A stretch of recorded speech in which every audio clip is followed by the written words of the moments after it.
Hello, and thank you for joining me this afternoon, Herzing Executive Leadership Team. I am so excited to present to you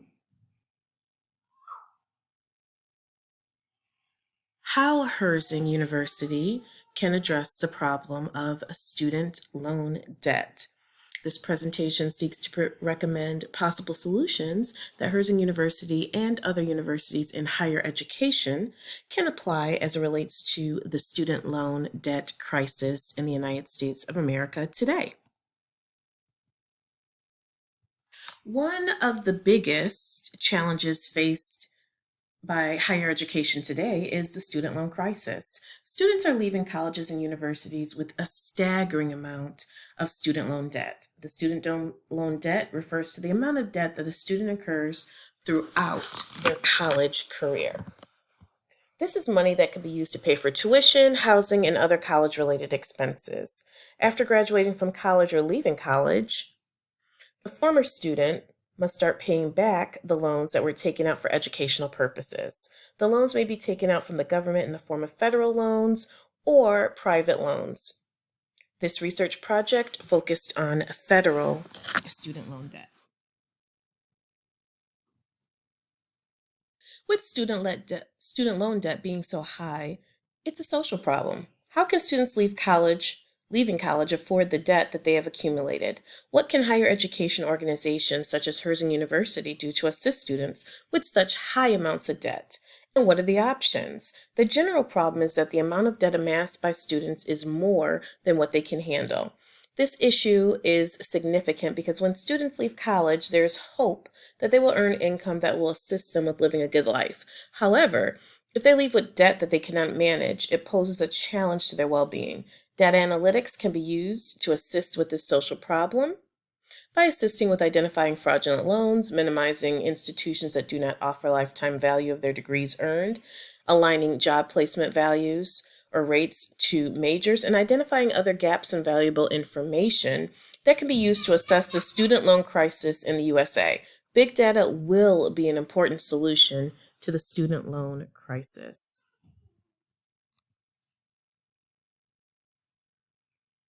So let's look at the current state of student loans today.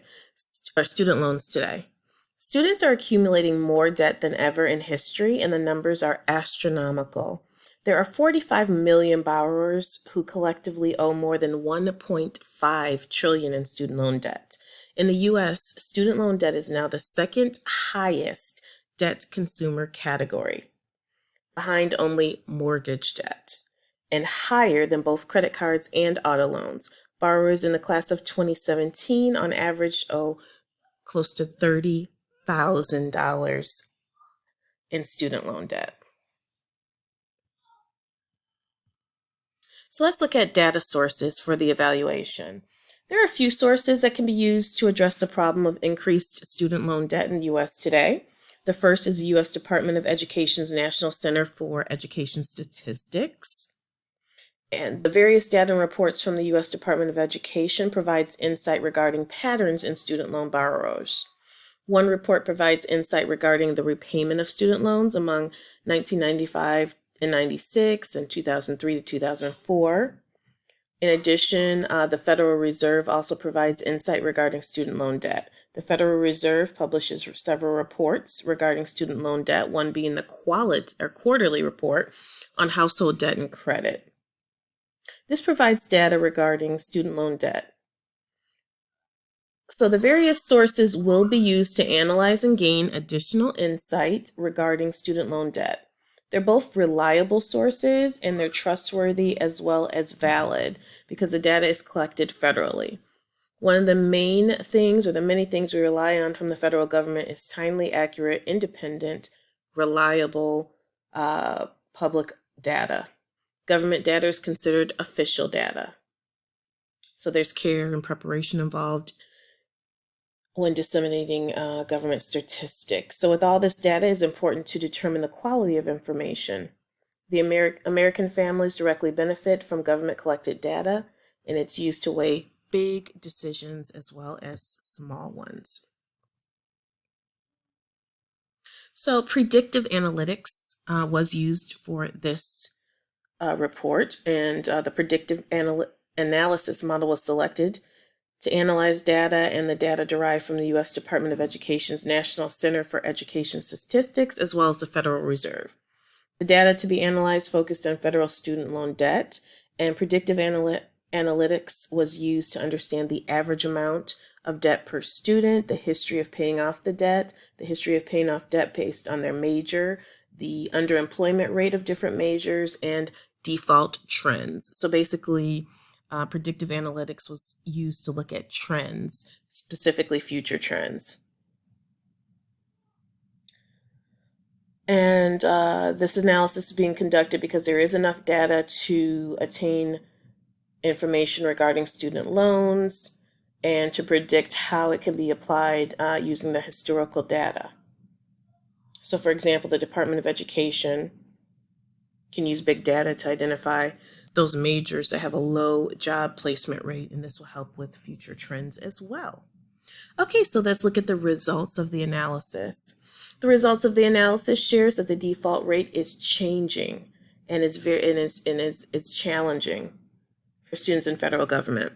The federal data shows that cumulative default rates continue to rise between 12 to 20 years after the students have begun repaying their loans. This means that nearly 40% of students who took out student loans in 2004, for example, will default by 2023, in the next few years. In addition, the analysis shows that default rates are higher in the Black or African American and Hispanic students. Additionally, the results show that certain majors, such as liberal arts, do not determine, such as liberal arts, have challenges as it relates to student loans. So student loans are not determined specifically by major. However, the unemployment rate in liberal arts and some other majors is 50% as opposed to close to 0% in STEM-related jobs. So what this means is that students who earn a degree in liberal arts are at 50% risk of not being employed in their major versus someone with a STEM-related job. So whether it's science, technology, math, engineering, art, sometimes they add STEAM to that, but those majors are more likely to earn a job in their major with a close to 0% unemployment rate. Something else to be noted is that the monthly payments for student loans is increasing annually. So every year, the monthly payments due is increasing, and as I mentioned earlier, it's becoming very high, more than credit card debt, more than mortgages. And generally speaking, mortgages should not take over more than 30% of one's income, so consider that. The visualization techniques that were used were bar charts, table charts, line charts. Bar charts were used for the comparative data, such as the amount of student loan over the course of several years, and it made it easier to compare the sets of data and show the relationships. In addition, bar charts and line charts provide insight regarding changes of the value over time, which is good for predictive analytics. And they also can look at different groups of people, as we talked about earlier, Black and African Americans and Hispanic versus other groups. So this particular visual outlines the amount of student loan debt. As mentioned earlier, it is increasing year by year, and we're at $1.5 trillion in the United States in federal student loan debt. So this does not include private loans, which could add an additional amount. But in federal alone, it's 1.5 million. This table shows the increase in enrollment by income level. So college enrollment has increased the most for low-income students. So this can contribute to the increased debt, as more students may need loans in order to complete college successfully. So if you're a lower income student, you don't have enough money out of pocket to pay for college, so now you are taking out loans to pay for college. However, if you earn a degree or in a major that is not highly employable, that could lead to another issue. This table shows that student loan debt by age. So you can see in the orangish red color more that borrowers between the ages of 35 and 49 years of age have the most outstanding student loan debt currently. The average amount of monthly payments, the amount is steadily increasing annually. In 2005, it was at 227. 4 years ago, it was at 393. So based on the trends, obviously, we're in 2020 now. We're looking at over $400 a month in student loan payments per student. This table shares that student loan debt is surpassing other types of debt. As you can see, student loan debt in the red, which is quite high, and it is surpassing other types of debt, such as credit cards, auto loans, and mortgages. This shares the rising amounts of student loan debt. Although mortgage debt and credit card debt delinquencies have declined over the last 13 years from 2007, student loan debt defaults have increased. And the default rate are payments that are 90 days or higher behind. The federal data show that cumulative default rates continue to rise between 12 to 20 years after students begin repaying their loans. This means that nearly 40% of students who took out student loans in 2004 may default in approximately 3 years. I'm hoping you see the relevance of this data. Okay, again, student loan debt is rising, although mortgage debt and credit card debt delinquencies have fallen. So this table shows the default rate by attainment status and race and ethnicity.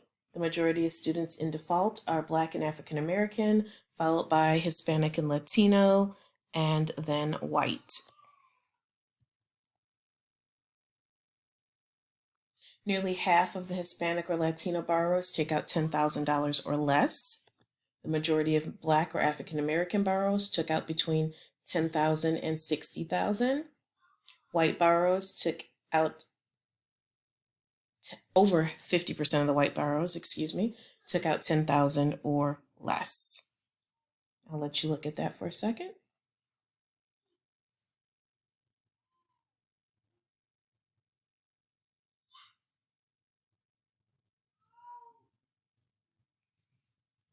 So what are our solutions? One recommendation based on this data is to limit the amount of federal student loans that a student can receive in degree programs that have a higher unemployment rate.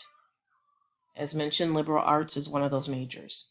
Additional analysis shows that in certain majors, such as liberal arts, the student's major does not determine the amount of student loans provided, federal student loans. However, the unemployment rate for liberal arts majors is 50% as opposed to close to zero in STEM-related majors. So the recommendation again is to limit the amount of federal student loans available to students that are studying a degree program with a higher unemployment rate. Another solution is for colleges and universities, such as Herzing, to use this data to determine which majors to provide to students. So if a major such as liberal arts does not lead to a strong number of graduates gaining employment, Herzing has the option to eliminate that degree program. This will assist you with providing degree programs that are most needed and are more in demand as it relates to job placement. So for example, at Herzing right now, there's an emphasis on nursing and healthcare jobs or healthcare majors. That's very important because those jobs are in high demand. Business as well. Again, those jobs are in high demand. So liberal arts may be something that Herzing University should consider eliminating.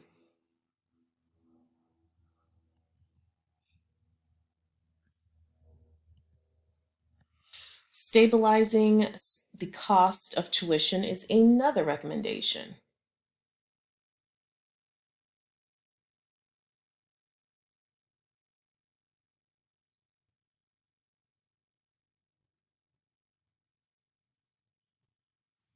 With the rising cost of student loan debt, some students may be reluctant to attend college because of the high cost, and some colleges have been freezing tuition rates. Herzing University may want to do that.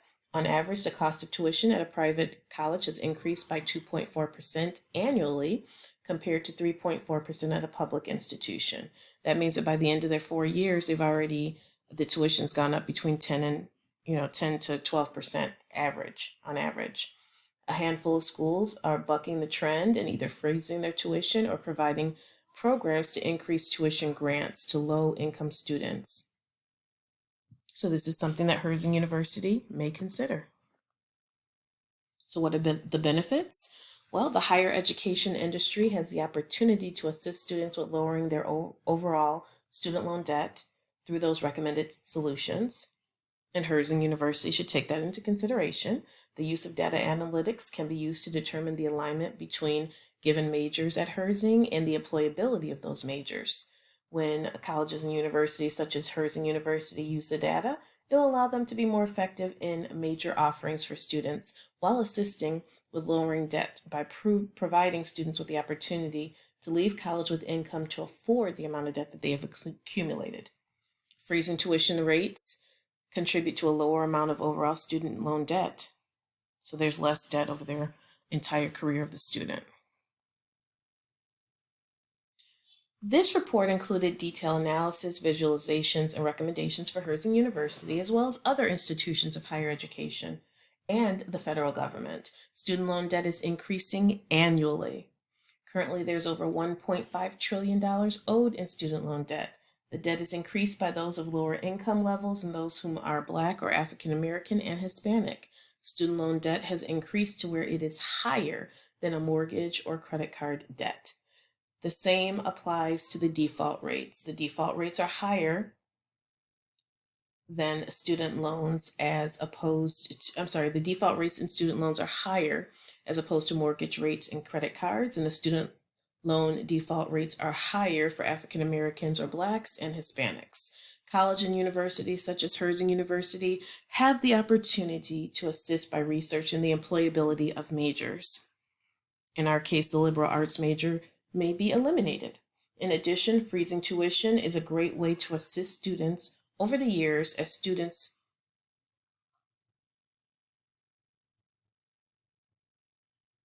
so that students do not leave the university with an increase of debt.